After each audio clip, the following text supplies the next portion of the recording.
इस अपने बारे में आप क्या कहना चाहते हैं आप?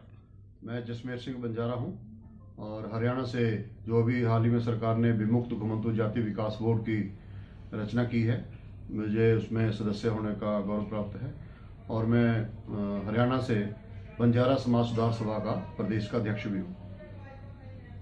और सर, जो आप क्या कह रहे थे, जो बंजारा समाज को अनुसूचित जनजाति में शामिल करने के लिए जसमेर जी हरियाणा में प्रयासरत है, प्रयास कर रहे हैं। वहाँ की सरकार भी चाहती है कि हरियाणा प्रदेश का बंजारा समाज अनुसूचित जनजाति में शामिल हो। उसके तहत सरदार जी प्रयास कर रहे हैं और जसमेर जी ने सभी मुख्यमंत्री से लेकर के वहाँ के स्थानीय मंत्री और वहाँ के स्थानीय सभी अधिकारियों को जब ये विषय बताया तो वो सारे के सारे तैयार हैं और उन्होंने कहा कि हम इस पर जल्दी से जल्दी कार्रवाई करने जा रहे हैं। और जसमेर जी चाहते हैं कि देश का बंजारा समाज उत्तर प्रदेश का जब होने जा रहा है, हरियाणा का भी बंजारा समाज अनुसूचित जनजाति में हो, राजस्थान का भी अनुसूचित जनजाति में हो, मध्य प्रदेश का भी अनुसूचित जनजाति में हो और देश के जिन राज्यों में अनुसूचित जनजाति की सुविधाएं नहीं है बंजारा समाज को, वो सभी राज्य अनुसूचित जनजाति में शामिल हो। ऐसा हमारा सबका प्रयास है, ऐसा ही जसमेर जी प्रयास कर रहे हैं। इसमें विशेष विषय ये है कि घुमंतु कबीले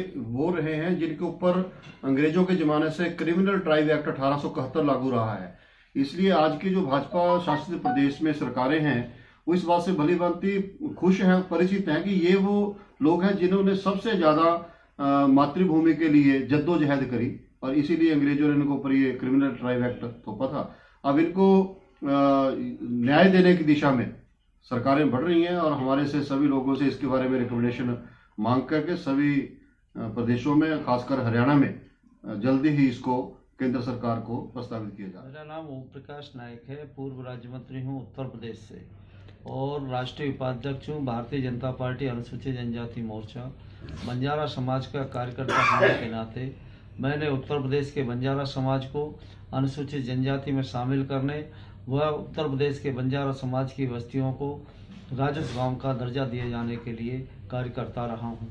जब राजनाथ सिंह मुख्यमंत्री थे तब 250 की आबादी वाली बंजारा बस्तियों को राजस्व गांव का दर्जा दिलाने के लिए मैंने निवेदन किया था।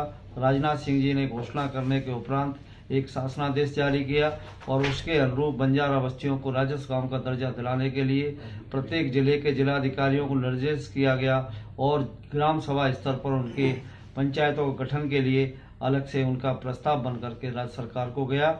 हमारी सरकार जब सत्ता में नहीं रही तो उस प्रस्ताव को ठंडे बस्ते में डाल दिया गया।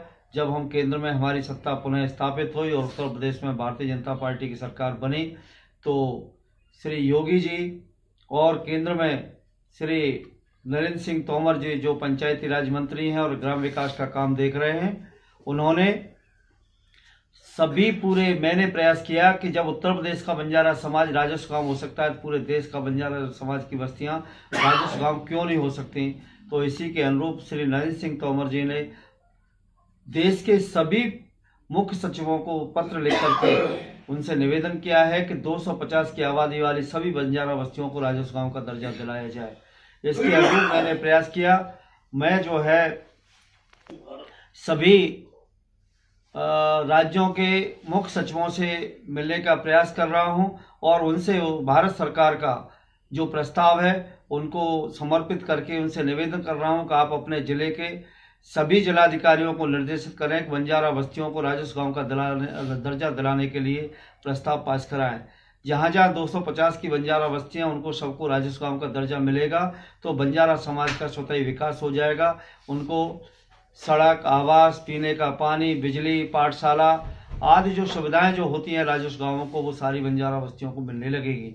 तो ये हमारा प्रयास है और पूरे देश के बंजारा समाज के लोगों को इस चैनल के माध्यम से अवगत कराना चाहता हूं कि देश ने निर्णय लिया है कि बंजारा बस्तियों को राजस्व गांव का दर्जा दिया जाए। इसी के अनुरूप सभी मुख्य सचिवों को भारत सरकार के द्वारा पत्र जारी कर दिया गया है। सभी बंजारा भाइयों से, सभी बंजारा कार्यकर्ताओं के, सभी बंजारा नेताओं से निवेदन है कि वो यथासंभव देश के प्रदेश के आपके मुख्य सचिवों से मिलकर के और जिलाधिकारियों के माध्यम से बंजारा बस्तियों के प्रस्ताव बनवाएं जिससे बंजारा समाज की बस्तियों को राजस्व गांव का दर्जा मिल सके। दूसरा, मेरा प्रयास है, मैंने उत्तर प्रदेश में 2000 से 1993 में उत्तर प्रदेश के बंजारा समाज को अनुसूचित जनजाति में शामिल करने का प्रस्ताव केंद्र सरकार के पास में लंबित है। और 2000 में भी जब हमारी अब सरकार आई है और उससे पहले भी मैं प्रयास करता रहा हूं कि हमारे बंजारा बस्तियों को राजस्व गांव का दर्जा के साथ साथ उनको राजस्व गांव का दर्जा तो मिले ही, लेकिन उनको अनुसूचित जनजाति में शामिल किया जाए। 1993 से प्रस्ताव भारत सरकार के पास लंबित है और मैं सभी बंजारा बस्तियों से, बंजारा भाइयों से, बंजारा नेताओं से निवेदन करता रहा हूं कि जब उत्तर प्रदेश का बंजारा समाज का प्रस्ताव भारत सरकार में लंबित है तो आप सब लोग हमको सहयोग करके इस बंजारा समाज के प्रस्ताव को निकलवाएं। अगर उत्तर प्रदेश का बंजारा एसटी में हो गया तो सभी धीरे धीरे पड़ोसी राज्य भी एसटी में, जनजाति में हो जाएंगे और पूरा देश एक सूत में बन जाएगा। जब तक हम लोग संगठित होकर के किसी कार्य को नहीं करेंगे तब तक हम वो हासिल नहीं कर सकते, क्योंकि संगठन में ही शक्ति है। मेरा सभी इस चैनल के माध्यम से बंजारा भाइयों से निवेदन करता हूं कि साथियों, बंजारा समाज के हित में, बंजारा समाज के विकास के हित में आप सब लोग संगठित हों।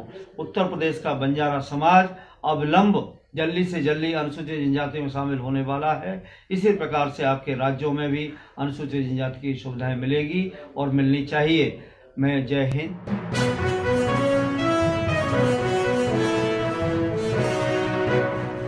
તનભરેર ન્યૂઝ अपडेट सारू सब्सक्राइब बटन और बेल आइकॉन प्रेस करो। रोजाना न्यूज अपडेट के लिए सब्सक्राइब बटन और बेल आइकॉन प्रेस करें।